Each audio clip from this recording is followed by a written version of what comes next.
Hello everybody, this is Dwayne from Roscoe Hills Farm. A lot of you have been asking about the equipment we use. As you know, we primarily use garden tractors and garden tractor implements. However, we do have one tractor that has hydraulics and a 3-point hitch. So we do have 3-point hitch equipment as well. However, mainly we use garden tractors. At this moment, I would like to take you around and show you some of our equipment.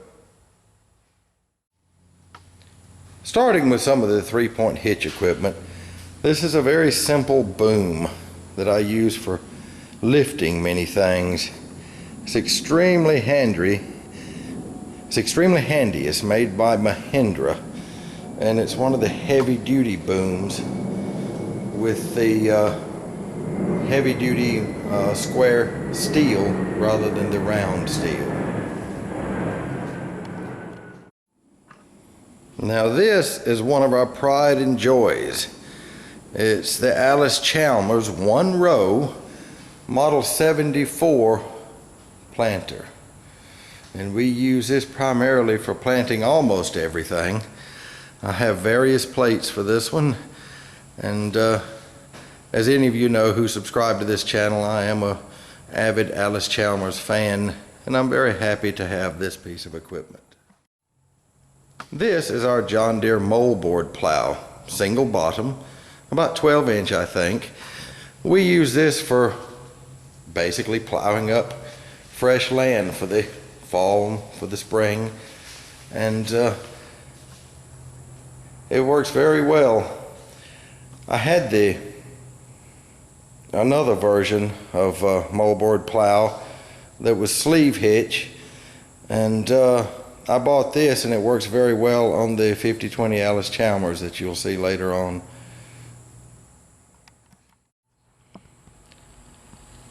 Here is your standard middle buster or potato plow. I've used it for laying off furrows and plowing up potatoes. I've also used it just for digging up roots and old ground that hasn't been turned in many years. I usually do this or use it as a subsoiler before I go in with the moldboard. It's a very handy piece of equipment. Here you have your standard V-shaped cultivators, single row that we use for cultivating. Obviously, we use that when the corn and the sorghum and the okra and things are young and just getting started, to push the dirt up around it. And here's a kind of industry standard Brindley moldboard plow. Lots of people use this, and it's very reliable and does a wonderful job behind the garden tractors. My wife Suzanne uses this behind her John Deere 210. Next to the Brindley we have an older plow. I don't know the model of this one or who made it, but it's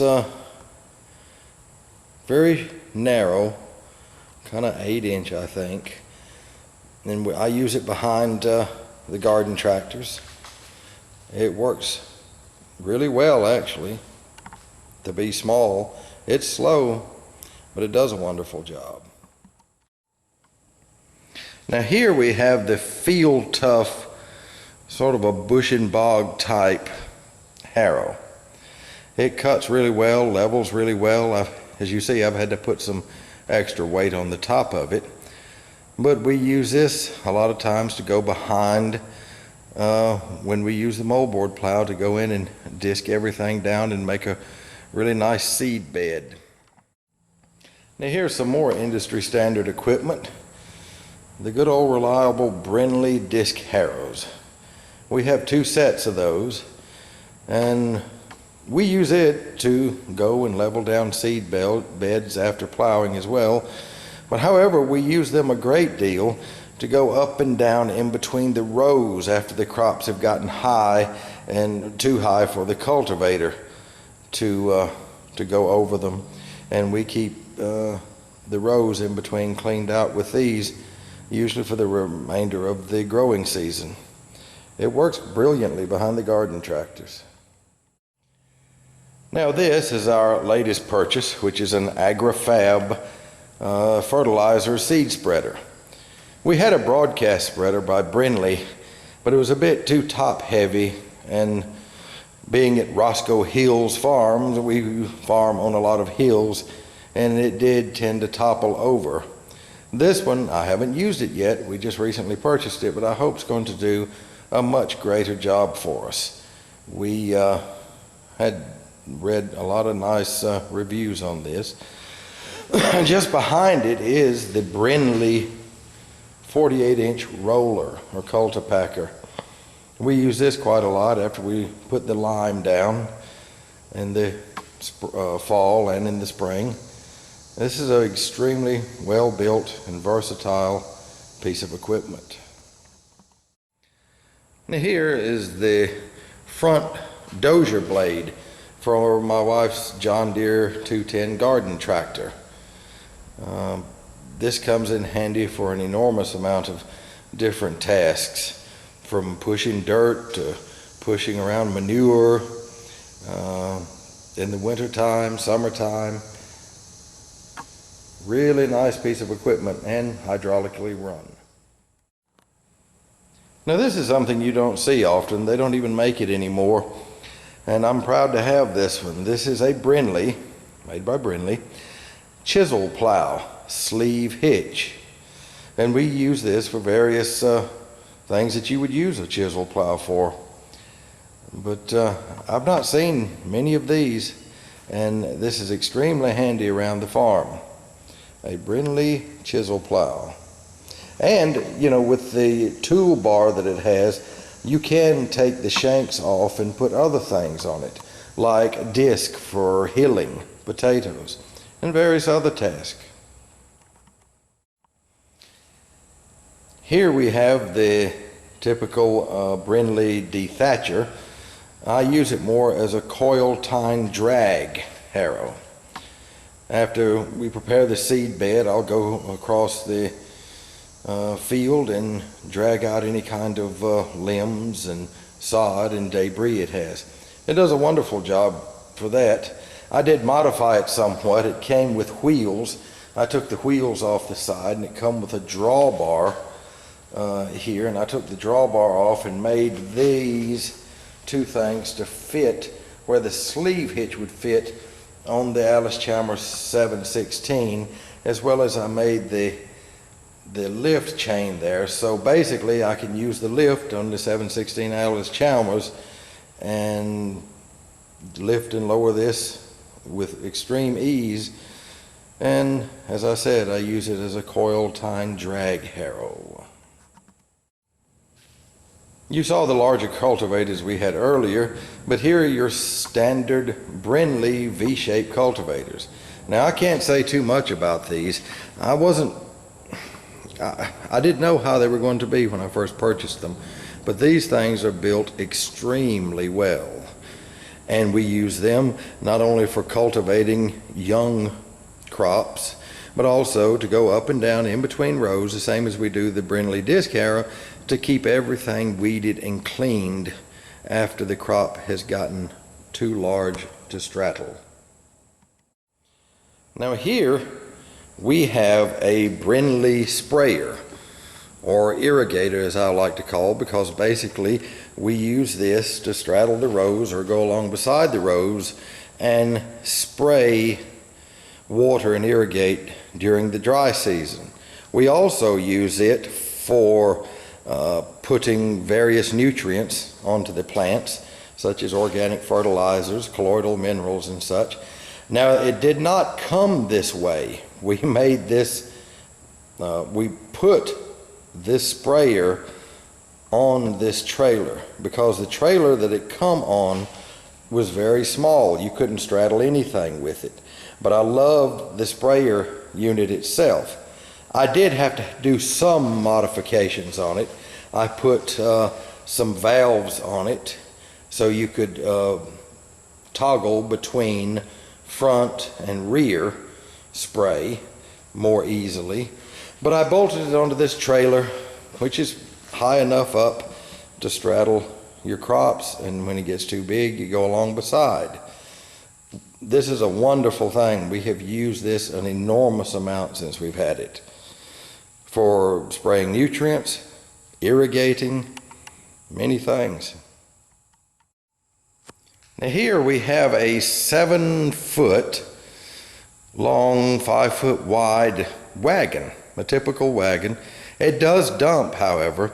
We use this a lot during the harvest season for harvesting produce, as well as corn stalks for fodder or forage, as well as the sorghum stalks. I just recently this year put new wood all the way around this wagon, and this is a very much essential piece for a small farm like this. Now here we have kind of a catch-all cart that I made out of the cart that the Brindley sprayer came on. You see how small that was? When I took the sprayer off, I had this cart, and so I bolted this piece on the back, which is kind of like a little bottle crate to hold my chainsaw and various other implements that I could just pull around with the tractor. And basically this small trash can, I bolted it on there so we could carry around our implements with it. It's quite a handy little thing, but it was no good for the irrigator or sprayer. And just behind that, we have a small cart. I can't say too much about that. It is of little consequence and very flimsy. Now, I don't know if you can see here, but here is a late 1800s John Deere planter. Single row, obviously, horse drawn, and we have used that. We have pulled this behind the garden tractor and planted some seeds. Quite a few actually over the years, but I'll put my wife on the garden tractor and she'll pull me along with this, and we can plant whatever we like to plant. Now, I've only recently gotten this year. It's a 4-foot J-bar rotary mower, 3-point hitch style. I've used it probably 8 to 10 times now. Seems to work brilliantly. It's not built heavy duty like a lot of them are, but for what we do with it, it seems so far to be holding up and doing just fine. Here is our old corn sheller. And this is from the late 1800s as well. Bush's number 3 corn sheller. It's hand crank, or you can put a pulley on it and run it belt driven from the PTO drive of a tractor. But even hand crank, it works really smooth, brilliantly. Now, as far as our tractors are concerned, we have several, and I'm going to start with the smallest. And the only lawn tractor we have, which is a 1982 Alice Chalmers 616 Special. We basically use it for hauling this cart that we've got here on the back, and for toting anything from rocks to wood to harvesting produce. I drive this up and down in between the rows and cut okra with it. It's got a 2-cylinder engine in it. It's built really well, and you know, I'm a Alice Chalmers fan, and I love this little lawn tractor. It does really great around here just for general toting tasks. Next, I have a tractor that we probably use more than any other tractor on the place, or especially this year. This is a 1974 Alice Chalmers 716H. Hydrostatic, sleeve hitch. It runs practically any of our sleeve hitch equipment. Pulls wagons. It's a very sturdy, very powerful little machine. I don't know what we would do if we didn't have this little Allis-Chalmers. Now we move on to the 1982 5020 Allis-Chalmers. This is the biggest tractor we have. This is the one that I mentioned has 3-point hitch, hydraulics, 2-cylinder diesel engine, and a massive amount of power, only to be rated at 25 horsepower. This is a very essential part of this farm. It does all the heavy work, the heavy plowing, pulling the heavier discs, and using the Mahindra broom I showed you earlier, pulling the Allis-Chalmers planters that I showed you earlier. Those things are enormously heavy. This tractor is the one that does it. Again, I'm a fan of Allis-Chalmers, and this is one of my pride and joys to have. An Allis-Chalmers 5020. Now we move on to the AGCO 2027. 27 horsepower tractor, 2010 model, 4-wheel drive, front and rear hydraulics, 3-point hitch, mid and rear PTO shaft. This was the last year that AGCO made Allis-Chalmers orange equipment. For those of you who don't know, AGCO is the company who ended up owning the old Allis-Chalmers company. Allis-Chalmers made a combine that was probably the most popular combine of all, called the Gleaner, and AGCO stands for the Alice Gleaner Company. But this is the last year they did it. They call this the Legacy XL, and this is an extremely handy tractor to have around the farm. I have used this for everything, from cultivating, from disking, to running a moldboard plow, carrying large trailers around. Very, very handy piece of equipment. I love this one. Now we move on to the Craftsman, and I really have this Craftsman kitted out. As you can see, I've got the front scoop for it that's attached, and you would be surprised how convenient this thing is and how great it works. Also, I mean, like a lot of ours, I do have ag tires and rear wheel weights, because on the back I have a sleeve hitch scrape blade. So basically I leave the scrape blade and the front end loader, or the front scoop as it's called on this tractor. It's very good for driving into piles of manure, taking it out onto the field, then putting the scrape blade down and scraping it out from the pile that you just dumped. Hauling rocks, hauling dirt, hauling wood.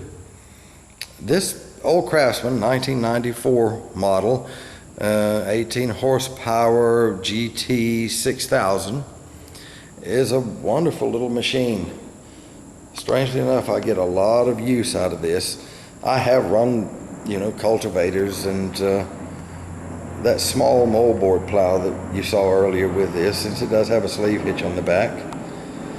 Very handy to have around the farm is this tractor. Now we move on to the tractor that my wife primarily drives. She operates all of them and enjoys all of them, but this one has been in her family since the 80s.